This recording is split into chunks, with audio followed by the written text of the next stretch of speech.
আসসালামু আলাইকুম। আজ শুক্রবার বন্ধের দিন। আমি রয়েছি সবজির বাজারে। জানিয়ে দিতে চাই কোন সবজির কত দাম।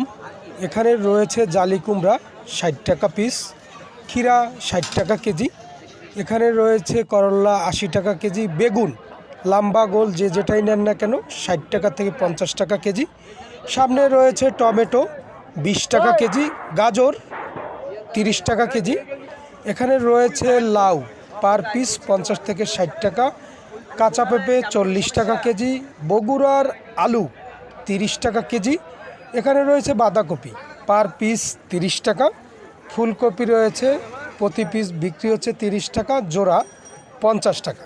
আমি আর একটু সামনের দিকে যাব। লেবু রয়েছে ৮০ টাকা হালি, এগুলো বেশ বড় লেবু। ছোট লেবু আছে ৫০ টাকা হালি, ৬০ টাকা হালি, যে যেটাই কেনেন না কেন নিতে পারবেন। সিম বিক্রি হচ্ছে ৪০ টাকা কেজি, লাম্বা চিকুন যে যেটাই নেন না কেন। রয়েছে মিষ্টি কুমড়া পার পিস ৫০ থেকে ৬০ টাকা বিক্রি হচ্ছে, এখানে রয়েছে সিসিঙ্গা ৪০ টাকা কেজি, গোল আলু ২০ টাকা কেজি বিক্রি হচ্ছে আজকের বাজারে। আমি আর একটু সামনের দিকে যাব। রসুন, দেশি রসুন ১০০ টাকা কেজি, আদা ১২০ টাকা থেকে ১৩০ টাকা কেজি, পেঁয়াজ ৫০ থেকে ৪৫ টাকা কেজি বিক্রি হচ্ছে আজকের বাজারে। এখানে রয়েছে ইন্ডিয়ান রসুন ২২০ টাকা থেকে ২৩০ টাকা কেজি।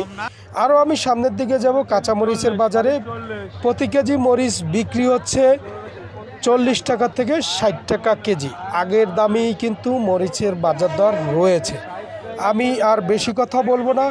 সবাই আসলে ভালো থাকুন, সুস্থ থাকুন। সবাইকে আমার পক্ষ থেকে আসসালামু আলাইকুম।